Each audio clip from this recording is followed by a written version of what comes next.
Bird flu భయం ప్రజల్ని వణికిస్తోంది. Chicken జోలికి వెళ్లాలంటేనే జనం భయపడుతున్నారు.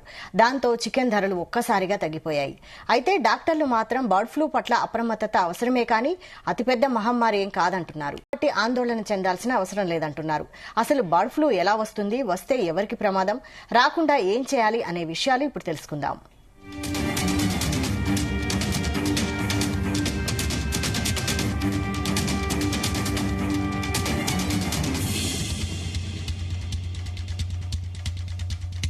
కరోనా వచ్చిన తర్వాత పాండమిక్ అనే పదం చాలా కామన్ అయిపోయింది. అయితే ఇప్పుడు కూడా పాండమిక్ పరిస్థితులు తలెత్తే ప్రమాదం ఉందని కొందరు బెంబేలెత్తిపోతున్నారు. మనుషుల్లో అదుపు చేయలేని విధంగా వ్యాధి వ్యాపిస్తేనే పాండమిక్ అంటాం. కానీ ఇప్పుడు ఎక్కడా అలాంటి పరిస్థితి లేదు. ఇది పాంజోటిక్ అంటే జంతువులను మాత్రమే ఎక్కువగా ప్రభావితం చేసే మహమ్మారి అని అర్థం. ప్రస్తుతం బర్డ్ ఫ్లూ ఆస్ట్రేలియా తప్ప అన్ని ఖండాల్లో వ్యాపించింది. ఇది మన దగ్గర ప్రధానంగా కోళ్ల మీద ఎఫెక్ట్ చూపిస్తోంది. ఈ వ్యాధి సోకిన కోళ్లు నడవడానికి కూడా ఇబ్బంది పడుతూ తూలుతుంటాయి. అయినా బర్డ్ ఫ్లూ ప్రపంచానికి కొత్తేమీ కాదు, చాలా రోజుల నుంచి ఉన్నదే. పైగా ఇప్పుడున్న వేరియంట్ అగ్రెసివ్ గా లేదు, కాబట్టి చాలా నెమ్మదిగా స్ప్రెడ్ అవుతోంది. భవిష్యత్తులో వేరియంట్ వేగంగా వ్యాపించేలా మారితే మాత్రం ప్రమాదమే అంటున్నారు ఎక్స్పర్ట్స్.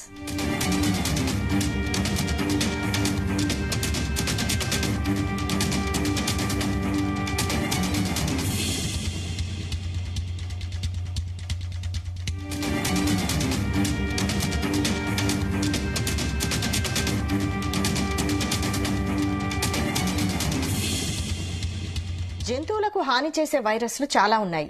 వాటిలో చాలా వరకు మనుషులకు ముప్పు కలిగించవు. పైగా ఒకరి నుంచి మరొకరికి వ్యాప్తి చెందే లక్షణాలు చాలా తక్కువ. ఇప్పుడు కోళ్లలో కనిపిస్తున్న బర్డ్ ఫ్లూ వేరియంట్ కూడా జంతువుల నుంచి జంతువులకు, మనుషులకు ఈజీగా సోకుతుంది. కానీ ఒకరి నుంచి మరొకరికి సోకే అవకాశం చాలా తక్కువ. ఒకరు దగ్గినప్పుడు వచ్చే తుంపర్లు మరొకరి ముక్కు, నోరు ద్వారా లోపలికి వెళ్తే ఇది వ్యాపిస్తుంది. అంతేకాని గాలిలో కలిసి వ్యాపించే లక్షణం దీనికి లేదు.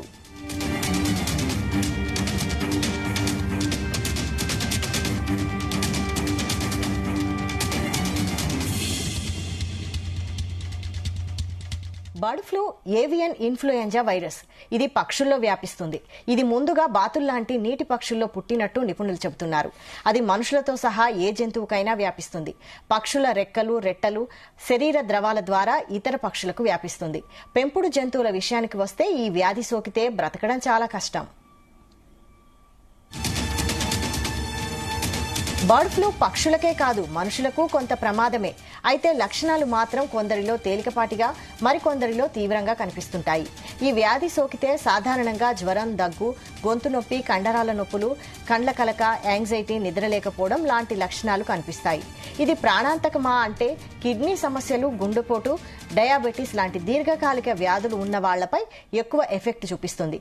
ఆరోగ్యవంతులు కాస్త తొందరగానే కోలుకోవచ్చు. దీనివల్ల ప్రాణాలు పోయే ప్రమాదం తక్కువే. తీవ్రమైన లక్షణాలు ఉన్న వాళ్లలో శ్వాస తీసుకోవడంలో ఇబ్బందులు, న్యూమోనియా లాంటి వారికి దారితీయొచ్చు. ఈ వ్యాధి లక్షణాలు 3 నుంచి 5 రోజుల వరకు ఉంటాయి. కొందరిలో మాత్రం 10 రోజుల వరకు ఉండొచ్చు.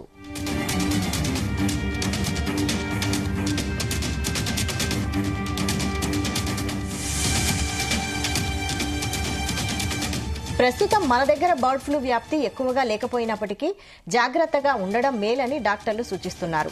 కోళ్లను పెంచే రైతులు, వాటి లాజిస్టిక్స్ సిబ్బందికి ఈ వ్యాధి సోకే అవకాశం ఎక్కువగా ఉండడం వల్ల తగిన జాగ్రత్తలు తీసుకోవాలి. లక్షణాలు కనిపిస్తే వెంటనే డాక్టర్ని సంప్రదించాలి. ప్రత్యేకంగా బర్డ్ ఫ్లూకి ఎలాంటి వ్యాక్సిన్ లేదు, కానీ సాధారణ ఫ్లూ వ్యాక్సిన్ వేయించుకుంటే కొంతవరకు అడ్డుకోవచ్చు.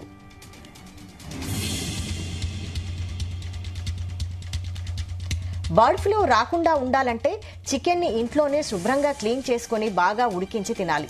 చికెన్ ని ఎక్కువ టెంపరేచర్లో ఉడికించడం వల్ల వైరస్ సోకే ప్రమాదం తగ్గుతుంది.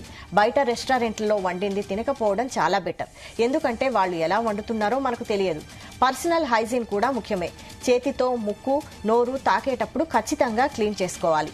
అదే కాదు, ఏ వైరస్ వచ్చినా చిన్నపిల్లలు, పెద్దవాళ్లు కాస్త ఎక్కువ జాగ్రత్తగా ఉండాలి.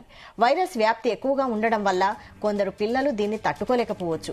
ఇక పెద్దవాళ్లలో రోగనిరోధక శక్తి తక్కువగా ఉండడం, రకరకాల అనారోగ్య సమస్యలు ఉండడం వల్ల ఎక్కువ లక్షణాలు కనిపిస్తాయి.